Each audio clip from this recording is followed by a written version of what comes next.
An inaugural lecture is a public lecture by a newly appointed professor to profess his expertise on his field, to inaugurate his chair as a professor in that field. And so I was appointed earlier on professor, but my inaugural lecture was in 2005. Okay. My argument was, if you look at the evolution of knowledge all over the world, almost every discipline came out of theology. Theology is the queen of all the sciences. In the old universities, they emerged as cathedral schools. The church gave birth to universities. Is it Harvard? Is it Yale? Is it the Scottish St. Andrews? Is it Cambridge? Is it wherever? The church gave birth to the university system. And all these disciplines came out of theology. People were called to the bar, the chancellor of the church. The church gave birth to law. If you look at the Bible is a document that is so comprehensive. All disciplines are provided for in the Bible. They took their inspiration from the Bible. Is it architecture? As far back as the time of the Israelites in Egypt, building issues had come up. Is it military strategy? Most of the military strategies come from the biblical pattern by the military wars that happened there. Is it economics? The principles of the Bible on how to do economics, accountability, and recording, they are all there. Is it accounting? Somebody delivered an inaugural lecture not long ago, and he said the greatest accountant is God himself. Because everybody, when you die, you are going to give account before Almighty God. Accounting came from the Bible. Is it the aeronautic engineering? The evolution of the aeroplane was from the inspiration of God's prophecy that I will scatter the Israelites all over the world, and I will bring them from all nations on eagle's wing back to Jerusalem. So people took their inspiration in science from the Bible. People like Albert Einstein, they were Christians and who took inspiration from the Bible. So actually, the Bible gave back to every discipline. Is it music?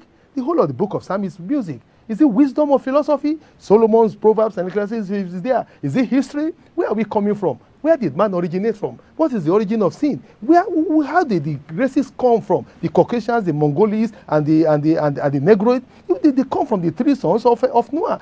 The Bible gives us history of where we are coming from.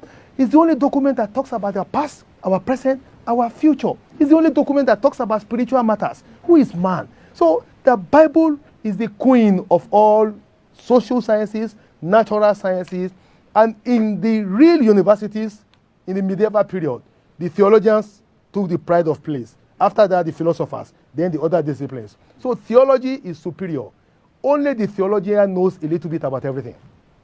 Any other specialist is only an expert or a professor or a professional in his field of specialization. But when you are a Bible student, you are a theologian, you know a little bit about everything. You know science, you know history, you know everything. You can analyze events. See where we are in the world today.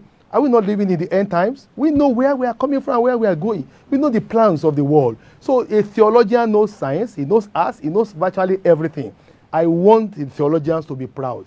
And that's the reason why, even when you are a pastor in the congregation, you are pastoring people of different shades. They come before you to guide them. You pray for them, you counsel them.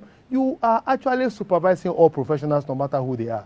When Yakubu Gowon got married, he knelt under the priest who joined him together as husband and wife with Victoria. We are superior people. I don't want people to look down on the priest as if they are underdogs. People don't want to read theology today. They think it is just for people who cannot do well. Theologians had the best. They were the geniuses were theologians in those days. When you get to the end of your wits, you pray to God, he gives you inspiration. So theology is the queen of all sciences. So my professorial inaugural lecture was to tell people theology is the subject. Law came from it. Every other discipline came, even medical science. Look at the issue of the creation of man. He said, and God gave Adam a deep sleep. Is that not anesthesia? And he made Eve from the rib of Adam. That's surgery, anesthesia, surgery, and bone transplant. He made a woman. Healing comes from God. I am the Lord that healed thee. So every field is from the Bible. Television, telephone, all these inspirations are in the Bible. It's the queen of sciences. It's the book of life. I only want to confer that respect back to the theologians of the church, to let them know we are not inferior. We are superior to all other professionals.